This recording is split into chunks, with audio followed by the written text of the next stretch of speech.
Everybody having a good time? That doesn't sound like a good time. Are you having a good time? All right. Very good. Well, I know I am. So, but this is where it gets really good. So I'm about to introduce our keynote speaker, featured presentation of the conference, and there's a reason for that. You know, in the cartoons where I think it's Bugs Bunny or something, about to write something and he has a scroll and then the big long scroll falls out and it's like so long it runs down the hill. Well, the person I'm about to present, a list of her involvements and accomplishments and so forth would be one of those scrolls that just runs down. Just an amazing amount of things that she does for this community and is involved in the community and Alaska. But a few of the highlights are, and her name is Amy Fredeen, and she is the Chief Financial Officer of the Cook Inlet Tribal Council, but also of Eline Media. I believe you're Executive Vice President of Cook Inlet. She's also heavily involved in the UpperOne Games production company, which is the first indigenous-owned game production company, game publishing company in the country, maybe the world? In the country. In the country, okay. And they are the producers of the Never Alone game. How many people here played Never Alone? Yeah, quite a few. And I play it, I love it. I've always loved the kind of fantasy platformer game from way back when. It's just wonderful. And the feedback that I get from folks is that it's just a joy to play. And you also, as a teacher, you end up learning, which is a fabulous fun game. While I toggle between things here. I'm going to start off with a trailer, and many of you have probably seen this.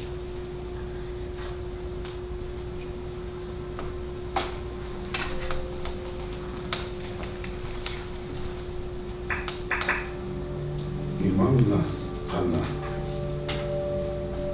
kuya tuaolu kameksila glue kinunyeki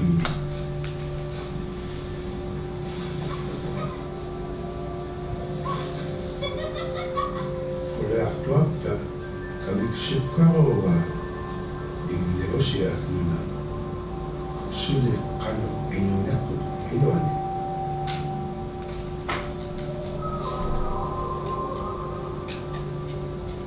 Aula, Shukrava, Utukkat Kuria Tuan, Al Wahluta, Tatkamna, Abituardam,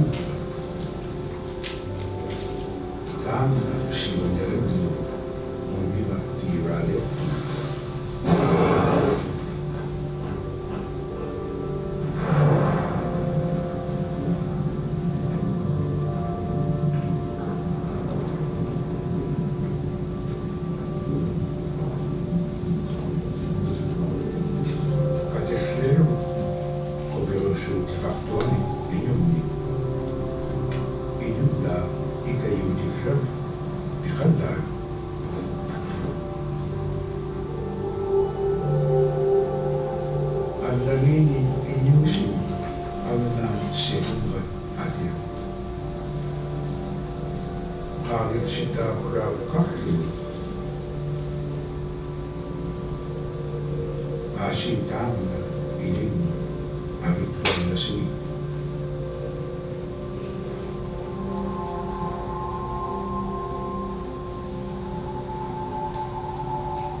So the game is Never Alone, Kisimaigniktuna, and Kisimaigniktuna is the Iñupiat phrase for you will never be alone, basically. And so there's not an exact translation, but we felt it was really important that the name carried both the Never Alone, but also the Iñupiat meaning behind it. And I'll talk a little bit about why we chose that name in the presentation. But I wanted to launch the presentation with one of our cultural insights, and I'll talk a little bit more about that.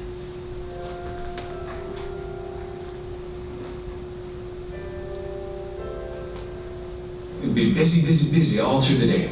You get up and you just go right to work, you know, right to work. There was always something to do. There was never any idle time. The only idle time we had was after we eat and before we go to bed. One of the older people would just be just relaxing, laying down there and saying, you know, it'd be really nice to hear a story. And then just organically, someone would just start telling a story. Storytelling for the Iñupiat people is very important because it not only created that sense of community, but is a way to pass on wisdom to the next generation. It was like TV, you know? It was just like, it was as good as anything, any movie you've ever seen. And the storyteller told it so clearly that it was just as powerful as any of the greatest movie blockbusters you've ever seen.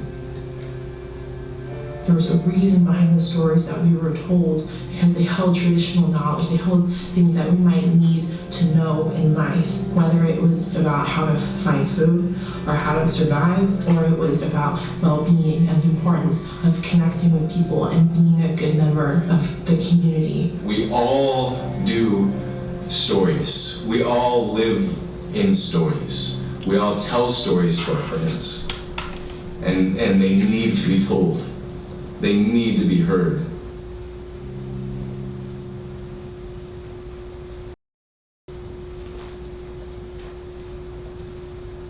All right, so I neglected at the beginning of the presentation to introduce two of our very special characters in the game. And so we have Nuna, who's the young girl protagonist, and Upik. Nuna means land in Iñupiat, and Upik means owl. And so if you play the game, you kind of understand why he's associated with owls.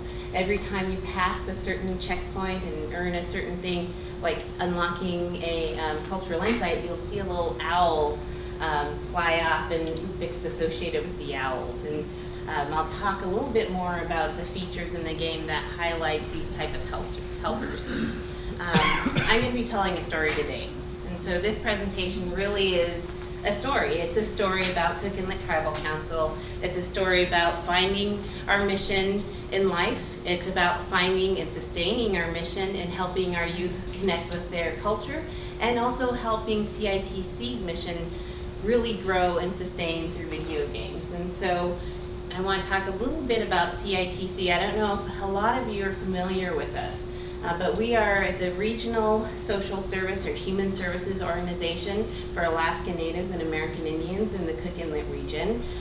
We serve about 12,000 individuals every year, and we connect them with opportunities through education, employment and training, recovery services, and child and family services. And we also have a social enterprise arm, but really our goal is to connect people with opportunities. Our mission is to work in partnership with our people to develop opportunities that fulfill our endless potential. And so we formed that mission statement about, I think, 17 years ago now, but in 2009, our board went through this visioning process where we honed our vision. And now our vision is we envision a future where our people, especially our youth, the stewards of our future, have access to vast opportunities and have the ability, confidence, and courage to advance and achieve their goals, infused with an unshakable belief in our endless potential. And one of the things we're very cognizant of is that our youth are kind of falling behind, and they're falling between the cracks. And they are the ones who are going to be our leaders and be caretaking our communities in the future. So they put the youth right in the middle of our visioning statement. The board at that time also set out the traditional values that we would hold as an organization, that we're interdependent, that we cannot work in isolation in the community, that we have to connect with others if we're going to be successful. We're resilient, and we believe in the resiliency of our people. We are accountable. So that's really a Western term, but if you think about it in traditional village life, you know, everyone has a job that they're supposed to carry out, and if they aren't, they're accountable to their community members because they're harming their community. So we used a Western term, but it's based on a traditional value, and we are respectful. And each one of these values was evaluated when we started talking about how are we going to create a social enterprise that connects with our youth and sustains our mission. So our board said, well, if we're going to be focusing on our youth, we want to connect with them in ways that's relevant. You know, in traditional social service and human service models, you kind of wait for people to come into your doors and you serve them in very traditional ways, giving them assistance, you know, helping them find a job. And we will always have that as a core part of our service model, but we realized that we weren't connecting with our youth. What's exciting youth today? It's technology, it's connecting with each other, and we have to kind of meet our youth where they're at. So our board said, when you work with our youth, you know, they set out a 25-year vision for us, that we're gonna be doing it in innovative ways. And what you see here is a young man, his name's actually Fredeen, he's my son, but we have created a fabrication lab at Cook Inlet Tribal Council in our youth center. And so we have 3D printers, routers. We actually are working on getting a 5D printer. I'm not entirely certain what that is. But with the idea is that the idea behind the fabrication lab is that we sparked that interest in our youth to go into the fields around science and engineering. So really hooking them with the Fab Lab and then bringing them into our service delivery model where they can come in after school and connect with tutoring, with each other, to cultural activities, and through case management services. But we didn't want to stop there. You know, we have the service delivery side through the fabrication lab and our after-school activities, but we also wanted to create a business. If you've ever tried to create a business, it's hard. A lot of the good business opportunities in Anchorage and in Alaska are kind of taken, and they're kind of expensive to start. So when we started talking about this, literally we're at lunch one day at Ray's, kind of saying, what are we going to do? The board has this big goal for us that within 10 years, 50% of our revenue is going to come from self-generated sources. Traditionally, we're about 85% funded by the federal government. Well, if we're asking our people to be self-sufficient, we can't rely on the federal government like that. We have to expand what we're doing as a nonprofit to really show that we're walking the walk that we ask our people to do. And so we were sitting around the lunch table one day and we're talking about what has really excited our kids. And one of the things that's really kind of engaged our youth and really inspired them to stay engaged in school is Native Youth Olympics. And for those of you who don't know, Native Youth Olympics is going on in the new Alaska Airlines Center for the next few days. And so games have been a traditional way for Alaskan Natives to pass skills like hunting skills and wisdom between generations. And it's also actually been a long held honor to have competition between villages in these types of games. And so we knew that the kids coming out of NYO through surveys said they were more engaged in school, they felt better about themselves, and they felt more connected to their culture. So we're like, well, if games are great for our kids, but we want to do technology, why not video games? And there was a list of why not. Number one, we're a nonprofit. We didn't know how to make video games. But what we understood is that just like anything else we do in community, that we can't do it in isolation. So we set out to find the best in the industry, someone who had aligned values and shared values. And it took us a while to find our partners, but you can see we have Eline Media listed down there, and I'll talk a little bit more about that later on. So, you know, when we started this idea, we're not sure if our board's going to embrace the idea of video games, even though they said be innovative and use technology. So when we started talking to them about this, we said, answer the question why we want to do this. So 72% of households in the US have computers and play video games. The average number of hours our kids are connected to electronic media, whether it's their phone, their computer, or video games, is 8 hours a day. That's a phenomenal amount of time. And then 92% of American teens, or 97% of American teens play video games. So this is where our kids are at. So this is where we need to be as an organization. So, and if we expand upon just kind of moving away from where our kids are at, what values we have that can align with video games. And this is a little girl from Barrow that was up there playing one of our alpha builds. But video games are a natural way to tell stories. We can share our traditional stories and values through video games. It's a huge industry and it continues to grow. And there's a way to have some cross-pollination between the consumer and education market. So we felt like if we really wanted to do this, we had to find the right partner and we had to find the right people in the community to do this with. So we found our partners, Iñupiat. They are the leaders in educational video games. I know how many of you have heard of Minecraft EDU. They are the distributors of that. So they have the rights, even after the sale to Microsoft and Mojang, to distribute the Minecraft EDU. They've also created GameStar Junior and GameStar series, and so they just released their PBS GameStar Junior, and it's really it's a game that's designed that allows kids to learn how to make games. You know, what makes a good game. They get to peer review each other, and you can use it in the classroom or outside the classroom. And so when we saw they were doing cool stuff like that, we knew that they aligned with our educational vision, but we also had to make sure they aligned with our values.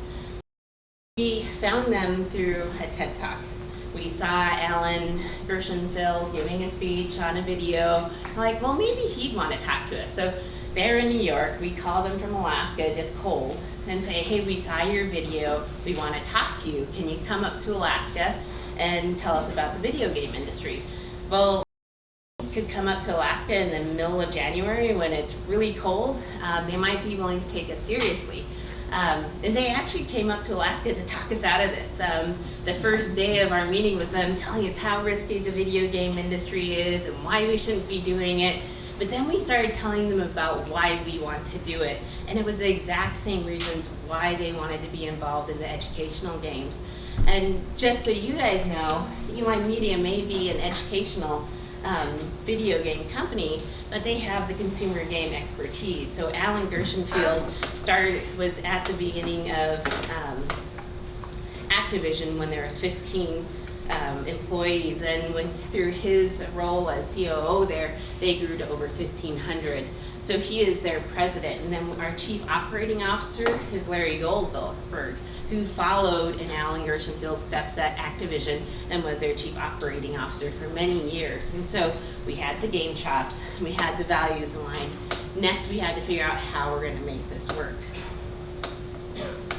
So we knew we had the right people from the video game side, but the most important piece was that we had the right people around the table from the community. Being a Iñupiat, I was really nervous when we decided to do a game on Alaska Native culture. In particular, when we settled on the Arctic and the Iñupiat stories, it made me even more nervous because this is my stories that I grew up hearing in my culture, and I didn't want to feel like I was appropriating my own culture and doing it in a vacuum. And so we gathered a group of youth, elders, and storytellers to help us vet the idea at the beginning. And here you can see a few quotes. Ishmael Hope actually ended up being kind of our on-staff storyteller that helped the game team down in Seattle really navigate some of those hard to answer questions, because many of our stories are a little ambiguous and you have to know the right people to ask. And so we got a lot of really good feedback, and one of the things they told us is that you cannot expect to come in once, get an idea from us, and then come in back a year later with a game. We have to be involved at every step of the process. And part of that was the strong belief that we are a living culture and a living people. And so this actually this theme and idea that came out of our initial vetting process became one of the themes for our cultural insights. I'm going to play that one real quick.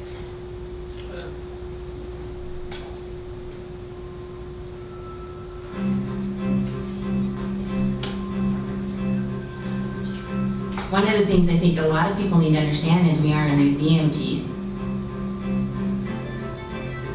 The Iñupiat people are a living people and a living culture. Even though we're in northern Alaska, which covers this vast area from Nome all the way over the Canadian border, is that there's this extreme value of interconnectedness and interdependence.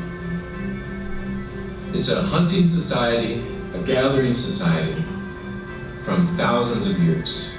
This is what creates our culture. That special relationship between humans and the natural world and the animals, and that it teaches you how to have a society that doesn't do too much harm to the world. Love and respect for nature, for one another, for our elders. Very, very fundamental value, key to life. Our values are something that bind us all. The importance of sharing with one another, the importance of spirituality, and the connection to the land, our traditions, how we hunt, sharing of stories and songs and dances. I'm Iñupiat. I'm from the Arctic Ocean. It's very important to me. It's who I am as a person.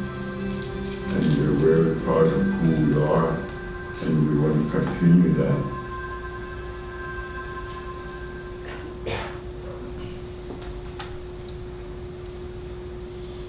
So throughout the game, we gathered kind of these concerns and these ideas that we need to address through the game.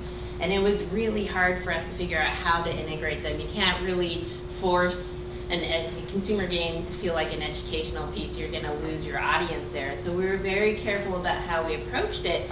And what we ended up doing, and I apologize, when I modified this morning, I must have messed up the lineup, is we ended up first outlining how we wanted to work together as a team and as a community. And we came up with what we call the inclusive development process. And really what this is bringing elders, youth, our culture bearers, and the entire community together to work on the game. And this is something where we didn't just check in like every 6 months. We had weekly calls with them. And as the game design team had questions and concerns, we would have a kind of list of issues I would need to go research, and I would go find the right community members to connect with them.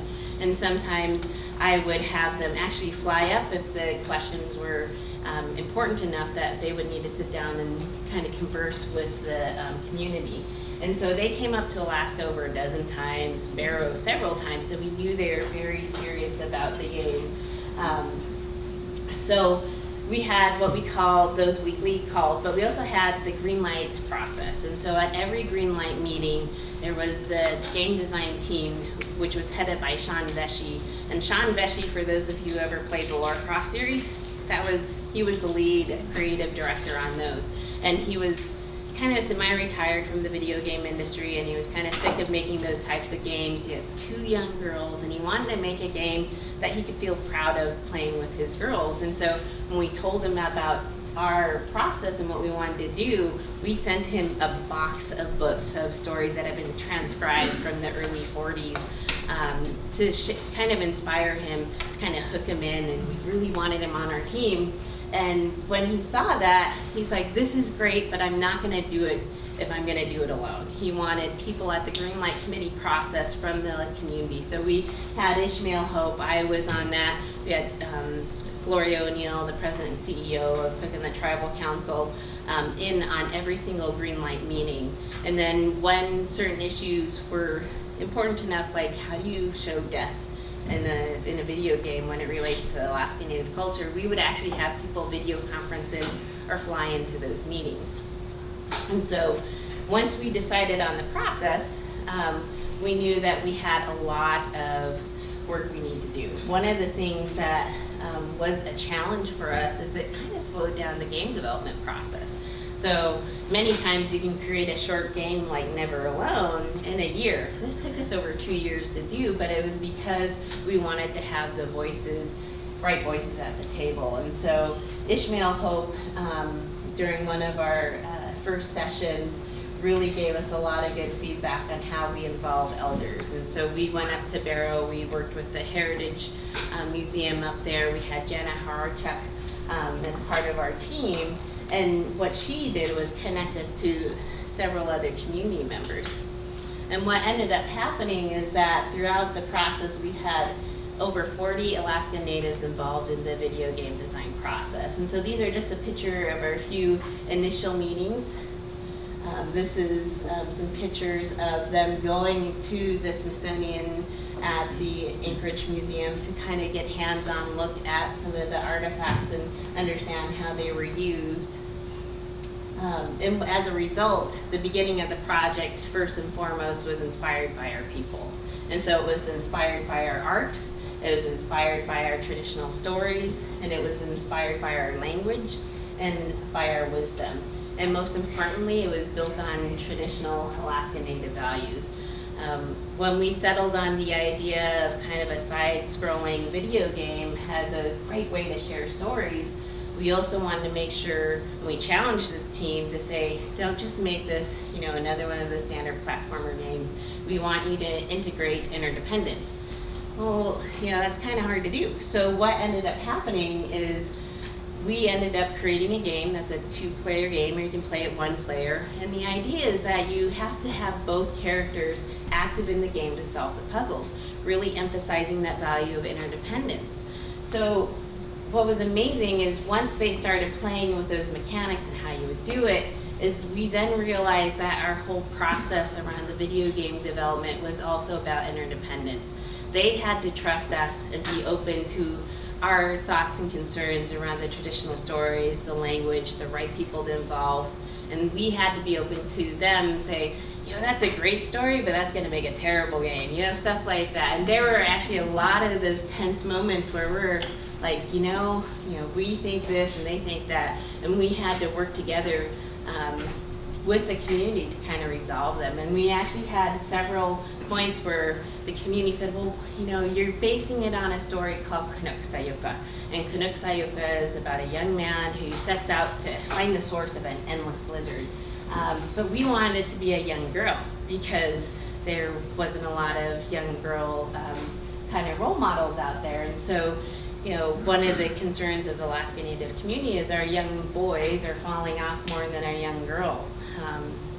And so what we decided to do was introduce the secondary character, the fox, is kind of a male character, and if you played the game, there's a reveal later on that tells you why we thought that'd be a good idea.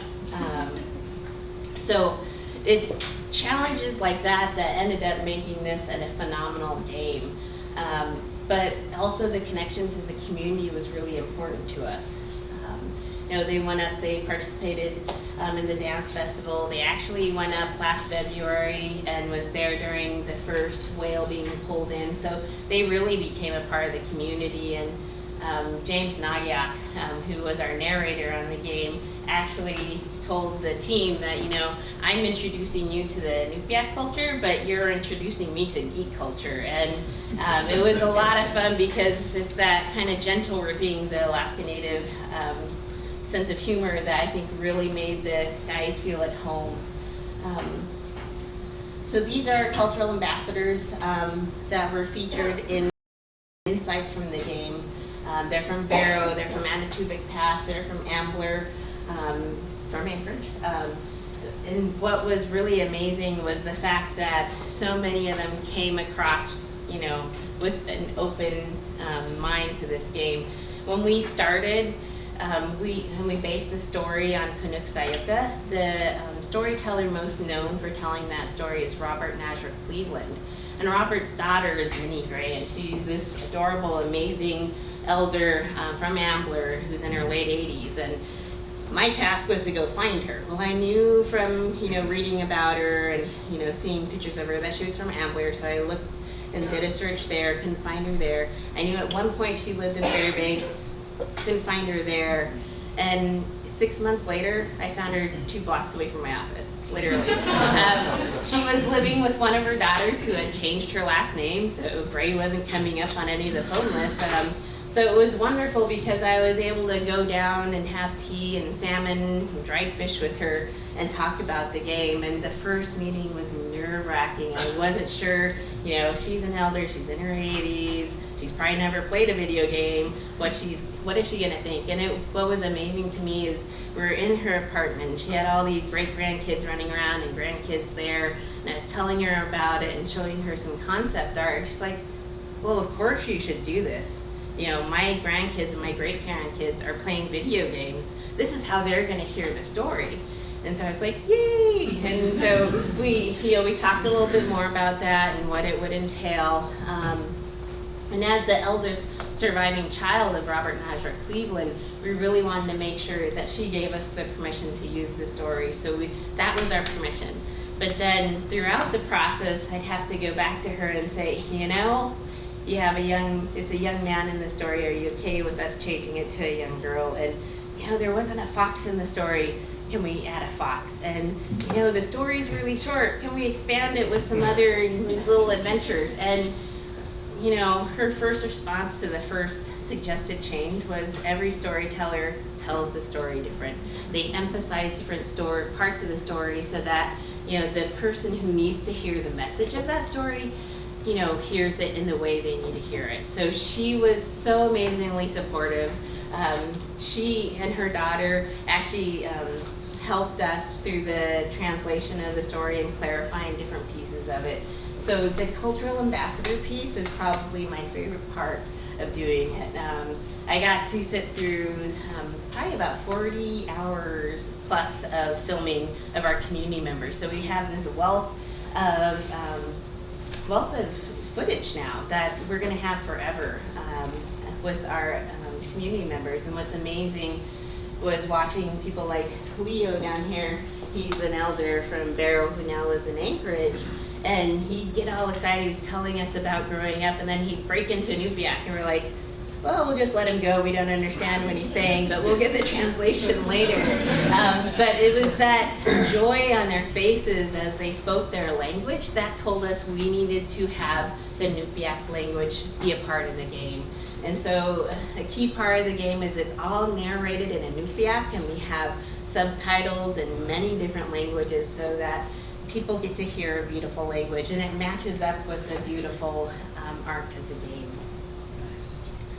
So here's some pictures of Minnie Gray when we had a little filming session with her. This is my favorite picture because I don't think she'd ever held a game controller. She was looking at Sean like, what am I supposed to do with this? We had so much fun. We shared a lot of laughs through all the filming sessions, and so we had her come over. She has a hard time getting around, so instead of flying her to Seattle, we had her come over to CITC. We recorded her at KMBA, and we recorded her doing some readings, and she actually shared a lot of her old family photos, which was really special for the team.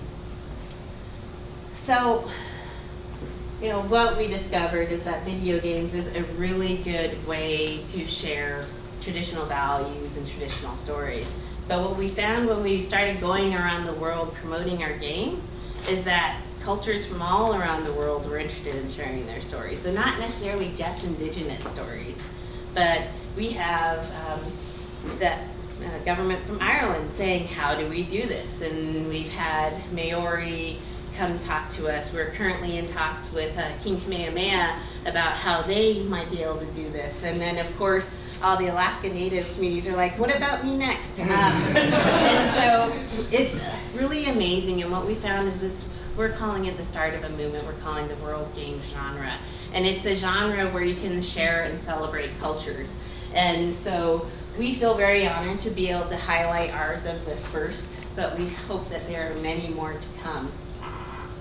So one of the things we continue to do even after the launch is to really go out there and talk about how you need to do this type of work. We've kind of set the bar really high for these types of games, and we want to see that continue because we don't want people to say, oh, this is a really fun cultural game, and then they go do it in isolation and don't even talk to the group they're portraying in their games.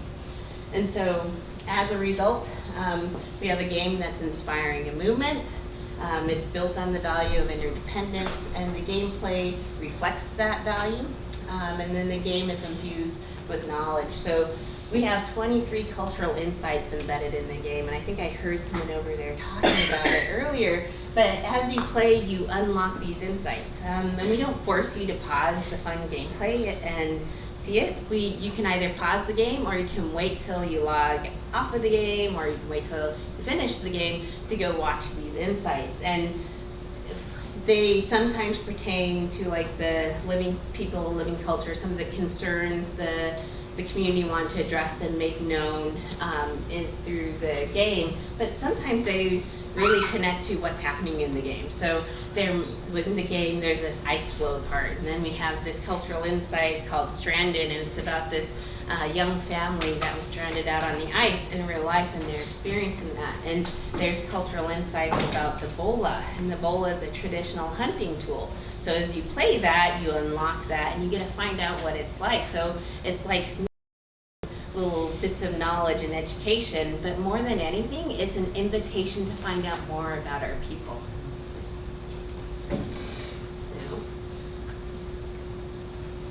So how are we doing? And so, you know, we don't share these numbers widely, but our production budget was about $3 million. We plan on over doubling that.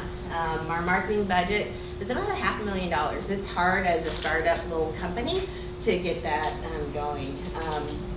And then what we anticipate coming next is we're going to be doing a lot of other kind of releases on other platforms. We started off releasing on Steam for PC, Xbox One, and PS4.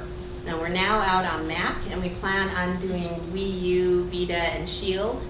And we're working on potentially other platforms if the cost-benefit analysis kind of shows that. But what we found is people are hungry for this, and so we have been nominated for over 75 awards in 2014. We recently won the British Academy Award for Best Game Debut, which I wish I could have gone and accepted that, but I didn't get it. So, you know, it's getting a lot of interest, and a lot of people are playing it. This month, if any of you are Sony preferred customers, we're the free game download for the month. So go out there, download us for free, and play it on your PS4. So one of the things I wanted to mention for those of you who might be in the education space, we are in the process of finalizing a curriculum around Never Alone. We worked with Christina, who is formerly of UA's education school, to help us develop the curriculum that aligns with the Alaska Studies curriculum. And we anticipate that coming out in the next few months. So anyone who's interested in getting a copy of that curriculum, it's free. Just email me, and I have some cards up here too if you want, and I'll send it to you. One thing I didn't put on here, because we're not really announcing it, it's super secret, but I'm going to tell you guys, is that we are actually doing little mini adventures. And our first little mini adventure, we're calling them Foxtails, is I think slated to come out in June or July. And so it's going to be an additional hour of gameplay with more cultural insights, and it's going to feature Nuna and Fox on a new adventure. So this is more of how we are handling the post-launch of the game. One of the things I didn't really talk about was the creation of UpperOne Games. So UpperOne Games, which for those of you who didn't catch it, is a tongue-in-cheek poke at the lower 48, was the first indigenous-owned video game company. And we originally hired Eline to do the production, and we were going to publish. But what we discovered is through the process, it was kind of like dating, and we kind of fell in love with each other, and we merged our companies.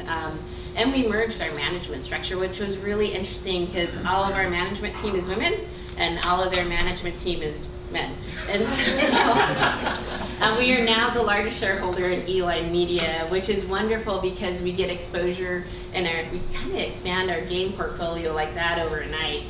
So we have a shared management structure. My boss, Gloria O'Neill, not only is the president and CEO of CITC, but now she's the executive working chair of Eline Media and is involved day-to-day in their strategic operations. And then I get to be their CFO, which gives me a little bit of credentials with my boys who thought being an accountant was completely boring, but now I'm involved in a video game company. The fact that Eline Media was willing to consider merging not only our companies, but the management structure, I think really speaks to the fact that this is how you go about creating a business in partnership with people. And this is the same thing we do in our service delivery as well. As we go seek partners who are better at doing stuff than us, we learn from them, and then we combine our services to increase our impact.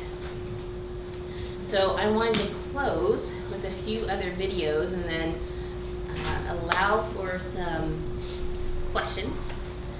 So this one is one of the insights from the game. And so in the game, there's these Northern Lights Aurora Borealis that actually are a character in the game. And when you get to that level, you unlock this and you get to watch this.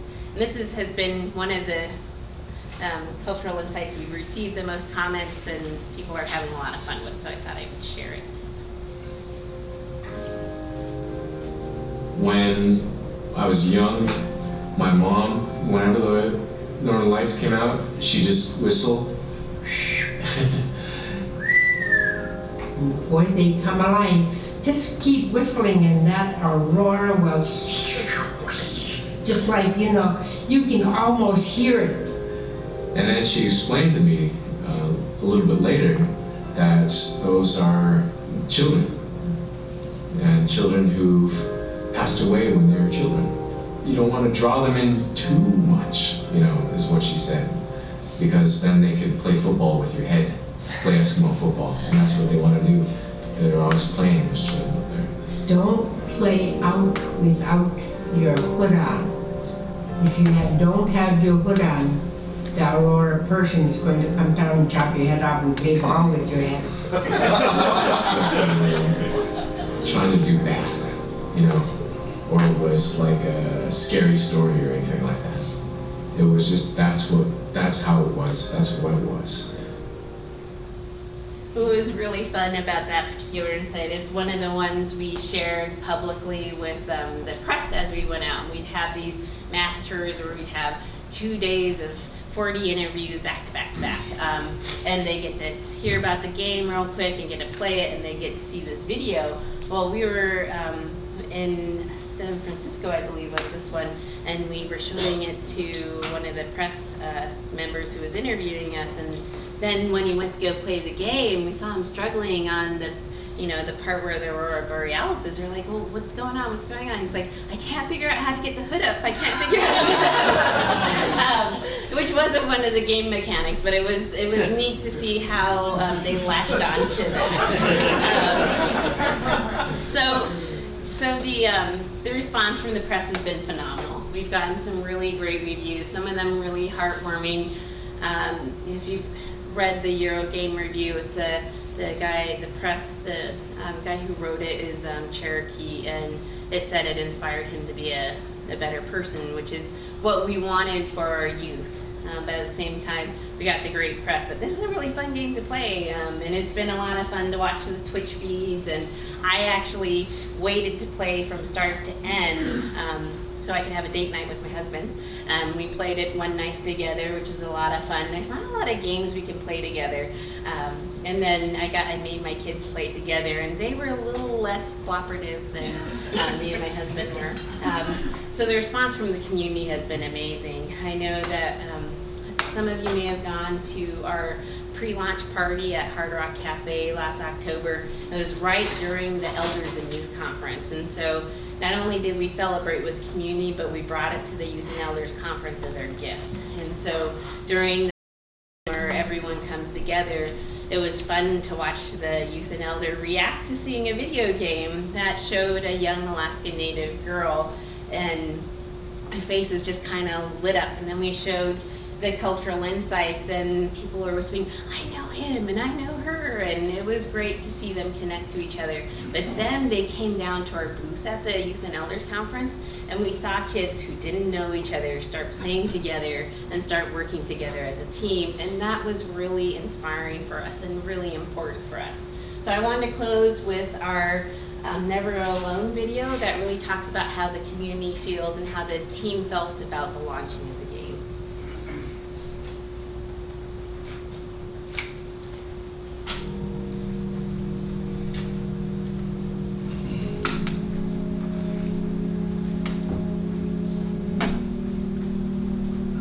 With the passing of each elder, they take with them lots of pieces of information, of knowledge that perhaps none of us will ever know.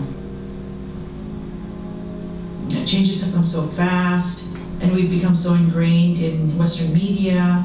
We're not producing our own to present who we are and the way we view the world from our perspective. Even today, there are some kids never been on a caribou hunt. They've never had certain foods, never been out on the ocean. Our people are so rich in culture, it's hard to believe that your own kind is lacking of. That is just absolutely critical that we do anything and everything we can to reclaim those parts of our past that have seemed to have gone by the wayside.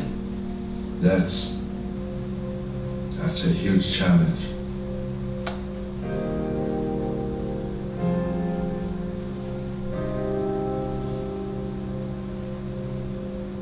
Never Alone is a video game. It's a game that's been created in deep partnership with members of the Iñupiat community, and it's an invitation for players all around the world to explore the amazing values, history, and storytelling tradition of the Iñupiat culture.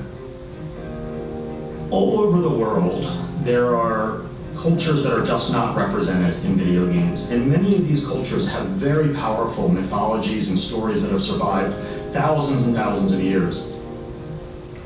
They're really one generation guiding another generation through their wisdom, through the power of storytelling. The idea that we extend storytelling into player-driven storytelling, into computer and video games, is a very powerful notion for how to keep this great tradition alive and further it into the next century. We've been able to bring our community into the development and production process, where we're bringing elders, storytellers, young people, linguists from our community to be a part of the process of developing the game from beginning to end. It's an opportunity not to make a game about a community, but to make a game with a community, and to have a fusion of voices in a way that really hasn't been done extensively in this medium. The visual style of the game was deeply inspired by Alaska Native art and the artist. To me, by looking at that and observing the way they work with the materials, gave me the ideas how to create the world for this game, the very soft, very beautiful world. What success looks like to me as an Alaska Native is that we create a video game where the community feels proud of it. That our young people can look at themselves and say, that's my culture.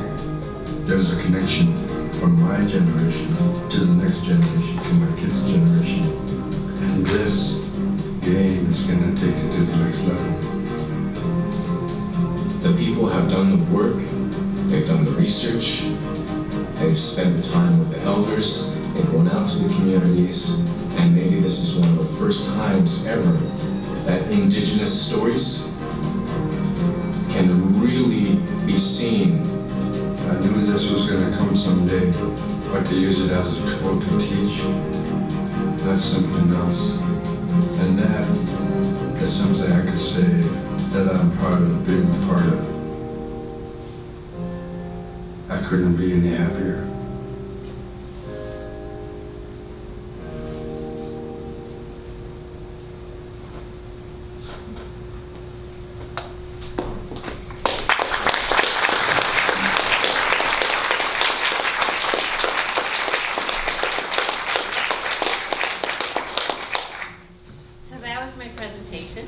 I hope you guys are all inspired to go try it on.